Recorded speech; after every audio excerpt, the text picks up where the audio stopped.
अरे आप नीचे जाके आप शूद्र हैं, आप बनिए ना वैसे काम करिए ना, हम आपका पैर छुएंगे, हम छुएंगे भाई, बिल्कुल छुएंगे। हमारे खून में है विद्या, हमसे आप भागकर कहाँ जाएंगे?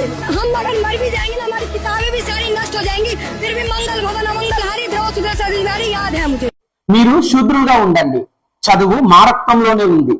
ఢిల్లీ నడిబొడ్డును నిలబడి ఒక అమ్మాయి అన్న మాటలు వ్యక్తి అహంకారానికి మాత్రం సంబంధించింది కాదు, శతాబ్దాలుగా వేళ్ళూనికిపోయిన ఒక వివక్షాపూరిత ఆలోచన విధానానికి నిదర్శనం. జంతర్ మంతర్ వద్ద రిజర్వేషన్లు రద్దు చేయాలి అంటూ జరుగుతున్న నిరసనలకు ఇది తిరుగులేని సమాధానం. దేశంలో కుల వివక్ష ఇంకా బతికే ఉందని చెప్పడానికి ఇంతకంటే ప్రత్యక్ష ఉదాహరణ మరొకటి లేదు. జంతర్ మంతర్ సాక్షిగా రిజర్వేషన్లు రద్దు చేయాలి అంటూ జరుగుతున్న నిరసన నుంచి బయటకు వచ్చిన ఒక చిన్న నమూనా మాత్రమే ఇది. అసలు మన దేశంలో రిజర్వేషన్లపై ఎందుకు ఇంత వివాదం జరుగుతుంది? కుల ప్రాతిపదికన రిజర్వేషన్లు సరైనవేనా? ఈ ఆందోళన వెనుకున్న అపోహలేంటి, వాస్తవాలేంటి? రిజర్వేషన్ అంటే పేదరిక నిర్మూలన పథకమా? అందరిలో ఉన్న అపోహ ఏంటంటే రిజర్వేషన్ అనేది కులానికి సంబంధం లేకుండా పేదరిక ప్రాతిపదికన ఇవ్వాలని. మనం అర్థం చేసుకోవాల్సిన మొదటి మౌలిక సిద్ధాంతం ఏంటంటే రిజర్వేషన్ అనేది ఉపాధి హామీ పథకమో లేదా పేదలకు ఇల్లు ఇచ్చే సంక్షేమ పథకమో కాదు. ఇది సంపద పంపిణీ కాదు, అధికార పంపిణీ. ఒక పేద అగ్రవర్ణ కుటుంబానికి ఉండే సమస్య కేవలం ఆర్థికం మాత్రమే.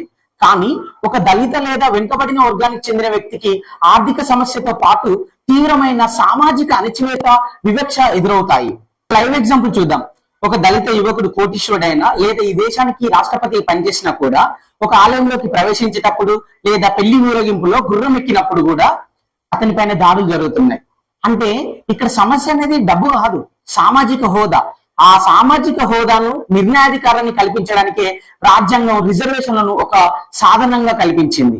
ఇక్కడే మెరిట్ గురించి మనం మాట్లాడాల్సిన అవసరం ఉంది. మెరిట్, అసలు మెరిట్ అనేది ఎక్కడి నుంచి వస్తుంది? మెరిట్ ఎప్పుడు కూడా వ్యక్తికి సొంతంగా స్వతహాగా వచ్చింది ఉండదు. తను ఉన్నటువంటి పరిసరాలు, తను పెరుగుతున్నటువంటి ఎకనామికల్ బ్యాక్గ్రౌండ్, ఇవన్నిటి మీద కూడా ఆధారపడి ఉంటది. ఉదాహరణకు తరతరాలుగా చదువుకున్న కుటుంబం నుంచి ఒక విద్యార్థి ఉన్నాడు. అతనికి ఎలాంటి ఫెసిలిటీస్ ఉంటాయి? ఇంట్లోనే లైబ్రరీ ఉంటుంది, చిన్నప్పటి నుంచి ఇంగ్లీష్ మీడియం చదువు ఉంటుంది, లక్షలు పెట్టి కోచింగ్లు ఉంటాయి, ఉన్నత సామాజిక నెట్వర్క్ ఉంటుంది.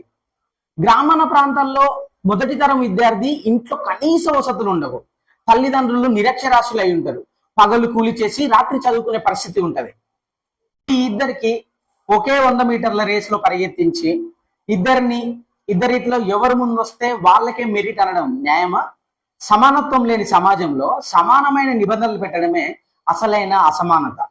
రిజర్వేషన్ ఈ అసమానతను తొలగించే ప్రయత్నం మాత్రమే. ఇప్పటిదాకా మీరు ఆ వీడియోలో చూశారు, ఆ అమ్మాయి అంటుంది విద్య మా రక్తంలోనే ఉంది అని.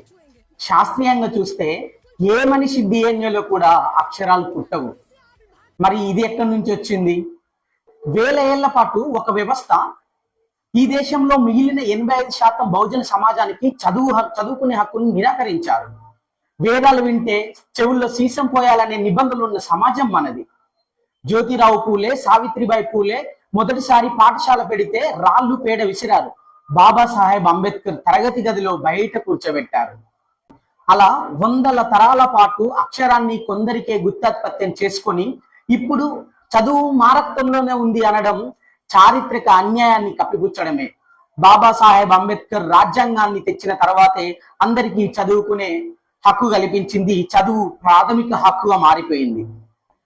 రిజర్వేషన్ వల్ల అగ్రవర్ణాల అవకాశాలు పోయాయనే వాదనలో ఎంత నిజంలో ఒకసారి చూద్దాం. ఫస్ట్ న్యాయ వ్యవస్థను చూద్దాం. దేశ అత్యున్నత న్యాయస్థానాలు, హైకోర్టులలో కూడా కొలీజియం వ్యవస్థ ద్వారా 70% పైగా జడ్జీలంతా కూడా అగ్రవర్ణాల వాళ్ళే ఉంటారు. హైయర్ ఎడ్యుకేషన్ చూసుకున్నట్లయితే కేంద్ర విశ్వవిద్యాలయము, ఐఐటీలు, ఐఐఎంలలో ప్రొఫెసర్, అసోసియేట్ ప్రొఫెసర్లు పొజిషన్లు అన్నిట్లో కూడా అప్పర్ క్యాస్ట్ వాళ్ళే ఉంటారు. రిజర్వ్డ్ పోస్టులకు వచ్చేసరికి నాట్ ఫౌండ్ సూటబుల్ అనే ఒక మెన్షన్ చేసి ఆ పొజిషన్స్ అన్ని కూడా ఇప్పటికీ ఖాళీ ఉన్నాయి. ఇక కార్పొరేట్ మీడియా గురించి చూసినట్లయితే దేశంలోని బడా కార్పొరేట్ సంస్థల బోర్డులలో, జాతీయ మీడియా ఛానళ్లలో, ప్రైమ్ టైం డెసిషన్ మేకర్లో అణగారిన వర్గాల వాటా అనేది దాదాపు నామమాత్రం. దేశ జనాభాలో మెజారిటీగా ఉన్న బహుజనులకు కీలక నిర్ణయాధికార వ్యవస్థలో ఇంకా పూర్తి స్థాయి స్థానం దక్కలేదనేది వాస్తవం.